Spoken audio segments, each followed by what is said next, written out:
আসসালামু আলাইকুম ওয়া রাহমাতুল্লাহি ওয়া বারাকাতুহু। আউযু বিল্লাহি মিনাশ শাইতানির রাজীম। বিসমিল্লাহির রাহমানির রহিম। উলাইকাল্লাযীনা ইশতারাউদ-দালালাতা বিল-হুদা ফামা রাবিহাত তিজারাতুহুম ওয়া মা কানু মুহতাদিন। এরাই হচ্ছে তারা যারা হিদায়াতের পরিবর্তে ভ্রষ্টতাকে ক্রয় করেছে। তাদের ব্যবসা লাভজনক হয়নি, তারা হিদায়াত প্রাপ্তও ছিল না। ইবনে আব্বাস এবং মাসুদ রাদিয়াল্লাহু তাআলা আনহু থেকে বর্ণিত, তারা বলেছেন, রাসূলুল্লাহ সাল্লাল্লাহু আলাইহি ওয়াসাল্লাম বলেছেন, হিদায়াতের পরিবর্তে ভ্রষ্টতা ক্রয় করা বলতে বোঝানো হয়েছে যারা হিদায়াতের পথের পরিবর্তে মিথ্যা পথকে, ভ্রষ্টতার পথকে, ক্ষতিগ্রস্তের পথকে যারা বেছে নিয়েছে তাদেরকে বোঝানো হয়েছে। যারা সব কিছু বুঝার পরেও, ঈমান আনার পরেও সব কিছু জেনে শুনে তারা কুফরি করেছে, যারা মুনাফিক হয়েছে, আল্লাহ তাআলা এবং তার রাসূলের নির্দেশ মোতাবেক তারা চলতে দ্বিধাবোধ করেছে, তারা মনে করছে যে আল্লাহ তাআলা এবং তার রাসূলের পথ থেকে আসলে লাভবান হওয়া যায় না। তারা এটা মনে করে দুনিয়াতে তারা কিছু হয়তো সামান্য সুযোগ সুবিধা পাওয়ার আশায় হয়তো কিছুটা লাভবান হয়েছে, এই জন্য তারা অনেক তাদেরকে আনন্দিত মনে করত ভ্রষ্টতার পথ ক্রয় করে। আসলে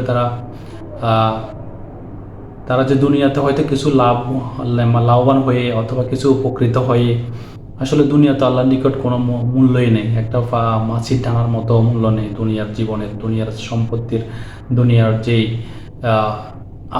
যে সব কিছু আমাদের জন্য দিয়েছেন আল্লাহ তাআলা, কিন্তু আমাদেরকে তো আল্লাহ তাআলা ইবাদতের জন্যই পাঠিয়েছেন। সেটা না বুঝে তারা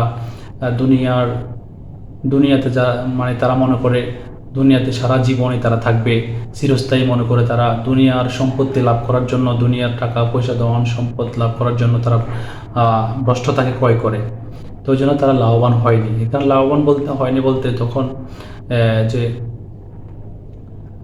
আখিরাতের কথা বলা হয়েছে, যে আখিরাতে যে বিচার দিনের মালিক ইয়াউমিদ্দিন, যে আল্লাহ তাআলা নিজে বলেছেন যে বিচার দিনের মালিক আমি। যখন আখিরাতে যখন বিচার দিনের অনুষ্ঠিত হবে, কিয়ামতের দিন, কিয়ামতের পরে, তখন তারা ক্ষতিগ্রস্ত হবে। তারা দুনিয়াতে হয়তো পথভ্রষ্টতা হয়ে সঠিক পথ থেকে, সরল পথ থেকে, আল্লাহ তাআলার দেখানো পথ থেকে বিচ্যুত হয়ে তারা হয়তো কিছু লাভবান হয়েছে, কিন্তু আসলে বিচার দিনের সময় তারা ক্ষতিগ্রস্ত হবে। ওই জন্য বলছে তাদের ব্যবসা লাভজনক হয়নি। এখানে সেই ব্যবসার কথা বলা হয়েছে যে দুনিয়াতে আপনি যাই কিছু আপনি কামাই করবেন, দুনিয়ার পরীক্ষায় আপনি যতটুকু আপনি অর্জন করবেন, সেই ফলাফলটা আখিরাতের সময় হবে। যারা পথভ্রষ্টতা ক্রয় করে, মিথ্যা পথে চলে, মুনাফিকি পথে চলে, তারা আখিরাতের সময় ধরা খেয়ে যাবেন, তারা সেখানে ক্ষতিগ্রস্ত হবেন, ঈমানদাররা সেখানে লাভবান হবেন।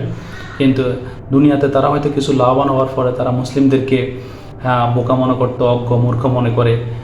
আসলে যারা ঈমানদার, যারা আল্লাহ তাআলা এবং তার রাসূলের দেখানো নির্দেশিত পথে চলে, তাদেরকে তারা দুনিয়াতে বোকা মনে করতো, আসলে আখিরাতে তারাই লাভবান হবে, তাদের ব্যবসায় লাভবান হবে। এখানে সেই কথাই বোঝানো হয়েছে। সূরা আল বাকারার 16 নম্বর আয়াত। তা আসুন আমরা ভ্রষ্টতার পথ ক্রয় না করে আমরা হিদায়াতের পথে চলি, হিদায়াতের পথে যেন চলতে পারি, আল্লাহ তাআলা এবং তার রাসূলের দেখানো পথে যেন চলতে পারি। আল্লাহ যেন আমাদেরকে সেই তৌফিক দান করেন। আমরা যেন পথভ্রষ্টতায় না ডুবিয়ে পড়ি, দুনিয়ার লোভ লালসা, দুনিয়ার এই সম্পত্তি, এই লোভে, দুনিয়ার ভোগ বিলাসে মত্ত না হয়ে আমরা সৎ পথে চলি, হিদায়াতের পথে চলি। আল্লাহ তাআলা যেন সেই তৌফিক আমাদেরকে দান করেন। আমিন। আসসালামু আলাইকুম ওয়া রাহমাতুল্লাহি ওয়া বারাকাতুহু।